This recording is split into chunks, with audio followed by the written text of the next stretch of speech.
Lazaina tsy mampino ny lalana no tiafina na izao anitsiny hoe ho tafaradalana kandroany andeo poro fotsiketo ana atreanisa le fitiavana minzo tontolo sao ndao ireravako resony tanako eto ty hotolorako fity kandroany andeo poro fotsiketo ana atreanisa fitiavana minjo tontolo sao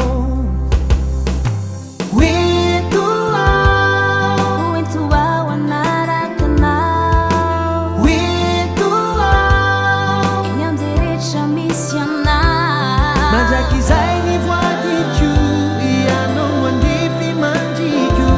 resaka tapero anao reny fitiavako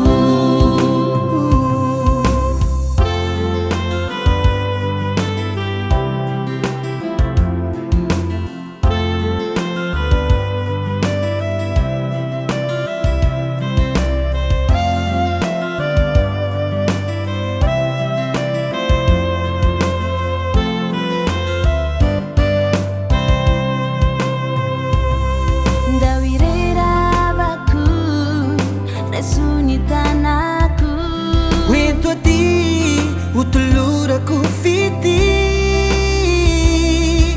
kandroany andeo poro fotsiketo ana atreanisa fitiavana minjo tontolo sao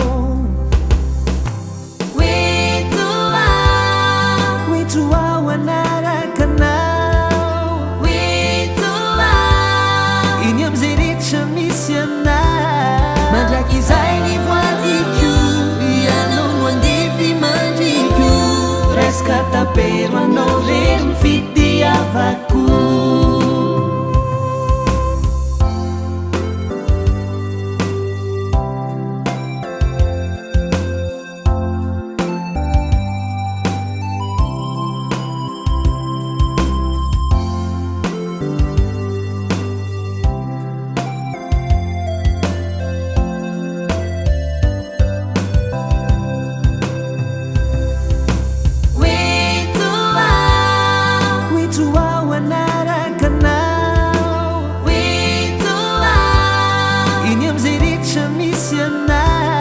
mandraky izay ny voadiko ianao andify mandriko resaka tapero anao reny fitiavako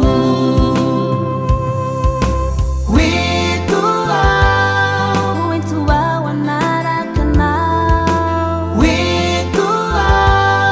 iny amizay rehetra misy ana mandraky izay ny voadiko ianao andify mandriko resaka tapero anao reny fitiavako resaka tapero anao reny fitiavako